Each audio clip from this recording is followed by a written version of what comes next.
বাংলাদেশের মোবাইল আর্থিক সেবা প্রতিষ্ঠান নগদ এখন এক বিশাল আর্থিক কেলেঙ্কারির কেন্দ্রে। বাংলাদেশ ব্যাংকের ফরেনসিক অডিটে উঠে এসেছে চাঞ্চল্যকর তথ্য। সামাজিক সুরক্ষা খাতের ভাতাভোগীদের জন্য বরাদ্দকৃত ১,৭১১ কোটি টাকা গায়েব হয়ে গেছে। এই অর্থ দেশের দরিদ্র জনগণের জন্য বরাদ্দ ছিল, যা তাদের হাতে পৌঁছানোর কথা ছিল। বাংলাদেশ ব্যাংকের প্রতিবেদনে আরও বলা হয়েছে, নগদ কর্তৃপক্ষ কেন্দ্রীয় ব্যাংকের অনুমোদন ছাড়াই ৬৪৫ কোটি টাকার ই-মানি ইস্যু করেছে, যা দেশের অর্থনীতিতে নেতিবাচক প্রভাব ফেলেছে। এছাড়া ই-কমার্স গ্রাহকদের লেনদেনের ১৪৪ কোটি টাকা হাতিয়ে নেওয়ার অভিযোগও রয়েছে প্রতিষ্ঠানটির বিরুদ্ধে।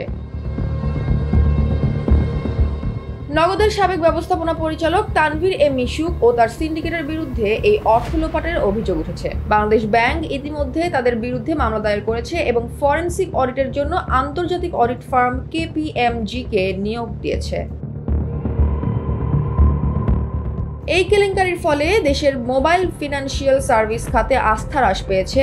সরকারি ভাতা ও অনুদান বিতরণে ডিজিটাল মাধ্যমের নিরাপত্তা ও স্বচ্ছতা নিয়ে প্রশ্ন উঠেছে। নগদের এই অনিয়মের ঘটনায় দেশের দরিদ্র জনগণ সবচেয়ে বেশি ক্ষতিগ্রস্ত হয়েছে। তাদের প্রাপ্য ভাতা ও সহায়তা পৌঁছায়নি, যা তাদের জীবনের চরম দুর্ভোগ ডেকে এনেছে। এই পরিস্থিতিতে দেশের আর্থিক খাতে স্বচ্ছতা ও জবাবদিহিতা নিশ্চিত করতে দ্রুত ও কার্যকর পদক্ষেপ গ্রহণ জরুরি। নগদের বিরুদ্ধে কঠোর ব্যবস্থা গ্রহণ এবং ক্ষতিগ্রস্তদের ন্যায্যতা নিশ্চিত করা এখন সময়ের দাবি। Joya Hasan, NPB news.